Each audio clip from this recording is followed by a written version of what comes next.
Fresh Meat was back as well. Fourth and final series of the University House sitcom. Set in Manchester, written by Sam Bain and Jesse Armstrong. We all love this show. I think it's safe to say. This final series obviously is looking at the characters as they're on their sort of final term at uni, trying to sort of decide what they're going to do next in their life. They've got this first episode had JP, who's Jack Whitehall, his brother Timothy arrived. That was Still great. makes me laugh. To basically sort his brother out and make him join the family firm, basically. Because all JP wants to do is either work with lions or draw penises, which I think is amazing. And then, I love the fact as well when he said, "Well, I realise I'll have to build up to lions and start with smaller animals." It's great. Charlotte Ritchie, who is also in Call the Midwife, her character Oregon is student union president and is releasing like a self-help guide, but that was great. realises that she actually has no power and sacks her assistant, played by Robbie Williams' wife. Oh yeah, that's right. Yes. She then begins a relationship with Joe Thomas's character Kingsley. You've also got in this Kimberly Nixon's character Josie, who's the only one who's not finishing the term. She's basically upset that everything's coming to an end. The last pancake day, the last new episode of New Tricks. Not knowing at the time that New Tricks had already finished before this series had started. Just so many repeats. So Howard has built a big revision cage, and he is now in the basement, the Fritzl of revision. Where have you been? We've been worried. I've been right here since the Christmas period. No doubt lessen the distractions from revision. I've been getting up at midnight and going to bed at 8 a.m. in the cellar. And I am copyright of the McDonald's Corporation. Loving it.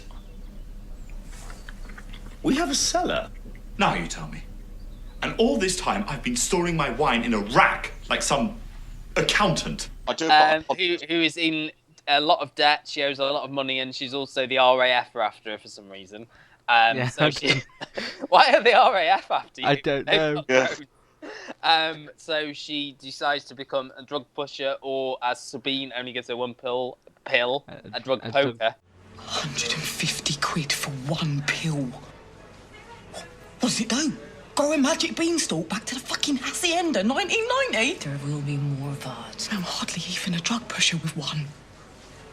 You can't push just once. It's not a push, it's a poke. I'm a drug poker.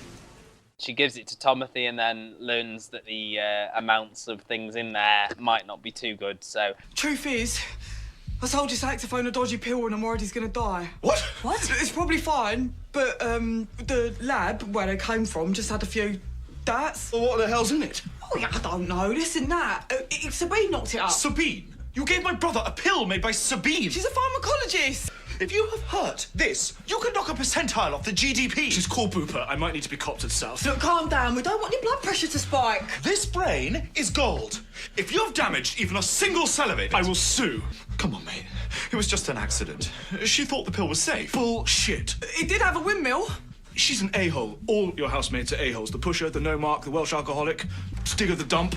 I don't live in a dump. I revise in a cellar. It'd be more accurate to call me the Fritzl of revision. The pill's safe. How do you know? For sure. I just took one a few hours ago. I feel great. Here's a match. I'm gonna try to touch a duck in the park. They look so soft. Hey. I'm out of the game. There is too much health and safety in drug dealing these days. I like this because you've got 6 storylines going on. Everything gets equal footing and everything builds up to a big scene at the end. And there is also, as well as the comedy, there's the, not dramatic aspect, but these characters aren't just one-dimensional. You feel for them. There's that scene at the end where Timothy basically says to JP, I know you're no good, but I'm going to sort you out and you're going to have my life, even though we learn throughout that Timothy's life isn't that good at all, really. But I really enjoyed it, and there were some cracking one-liners, and I think Peep Show, which is the other Sam Bain, Jesse Armstrong show to come to an end last year, came to an end with a bit of a whimper. The last one. I don't think Matt's even seen the last one. No, whereas I think this has got time to close everybody off. Yeah.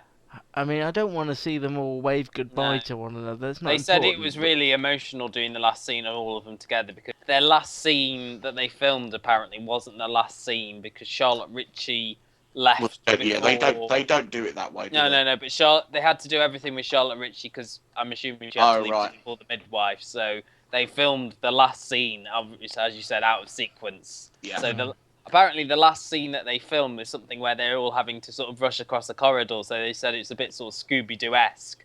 And they were all sort of breaking down while doing this quite sort of silly scene. My favourite bits, though, still are the ones that where they're all together. I just think that they have such a chemistry, They which you do. saw. And I say, For yeah, yourself. at the screening, you could tell they just sort of bounce off each other so well. When they were watching it, Kimberly Nixon's was resting her head on Zoe Ashton's shoulder throughout the whole thing, and it was just quite sweet, really.